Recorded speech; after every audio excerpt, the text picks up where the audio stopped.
Hi hello friends, నేను మీ విజయ foods. ఈరోజు మన వీడియోలో చికెన్ గ్రేవీ కర్రీ ఎలా చేసుకోవాలో చూద్దాం. స్టవ్ మీద ఒక ప్యాన్ పెట్టి ప్యాన్లోకి 4 టేబుల్ స్పూన్ ఆయిల్ వేసుకోవాలి. ఆయిల్ హీట్ అయిన తర్వాత హోల్ గరం మసాలా స్పైసెస్ వేసుకొని ఇవి కొంచెం వేగిన తర్వాత ముందు కట్ చేసి పెట్టుకున్న ఉల్లిపాయ ముక్కలు అలానే పచ్చిమిర్చి ముక్కలు వేసుకోవాలి.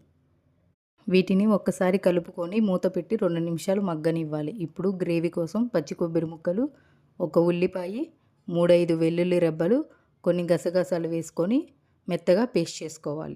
ఉల్లిపాయ పచ్చిమిర్చి ముక్కలు ఇలా లైట్గా వేగిన తర్వాత మనం ముందు కట్ చేసి పెట్టుకున్న టమాటా ముక్కల్ని వేసుకోవాలి. దీన్ని ఒకసారి కలిపి మూత పెట్టి ఒక 2 నిమిషాలు మగ్గనివ్వాలి. టమాటా ముక్కలు కూడా వేగిన తర్వాత వాటిని ఒకసారి కలుపుకొని మనం ముందుగా 1-2 సార్లు కడిగి పెట్టుకున్న చికెన్ని దీంట్లోకి వేసుకోవాలి. ఇలా చికెన్ మొత్తాన్ని వేసుకొని ఒకసారి కలిపి మూత పెట్టి ఒక 2 నిమిషాలు కుక్ చేయాలి. ఒక 2 మినిట్స్ కుక్ అయిన చికెన్లోకి అల్లం వెల్లుల్లి పేస్ట్, ఉప్పు, పసుపు వేసుకొని మొత్తం ఒకసారి కలుపుకొని వాటర్ పోయకుండా మూత పెట్టి చికెన్లో నుంచి వచ్చే వాటర్తోనే 20% చికెన్ని కుక్ చేసుకోవాలి. ఇలా 20% కుక్ అయిన చికెన్ని ఒకసారి మొత్తం కలుపుకొని దీంట్లోకి 1 టేబుల్ స్పూన్ కారం వేసుకొని మళ్ళీ మొత్తం ఒకసారి కలుపుకొని మూత పెట్టి ఒక 2 నిమిషాలు మగ్గనివ్వాలి.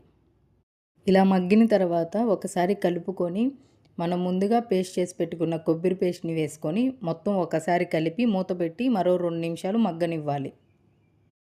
నిమిషాలు మగ్గిన తర్వాత మూత తీసి మొత్తం ఒకసారి కలుపుకొని దీంట్లోకి చికెన్ మసాలా, గరం మసాలా అలానే కొత్తిమీర, పుదీనా యాడ్ చేసుకొని మళ్ళీ మొత్తం ఒకసారి కలిపి ఇలా కలిపిన తర్వాత దీంట్లోకి 1/2 గ్లాస్ వాటర్ యాడ్ చేసుకొని మూత పెట్టి ఒక 20 మినిట్స్ లో ఫ్లేమ్లో కుక్ చేసుకోవాలి. ఇలా 20 మినిట్స్ కుక్ అయిన తర్వాత దీంట్లోకి కొంచెం కసూరి మేతి అలానే కొంచెం ధనియాల పొడి వేసుకొని మొత్తం ఒకసారి కలుపుకుంటే మన tasty chicken gravy curry ready అయిపోయింది. ఇది రైస్లోకైనా చపాతీలోకైనా బాగుంటుంది. Please like and subscribe me Vijaya foods.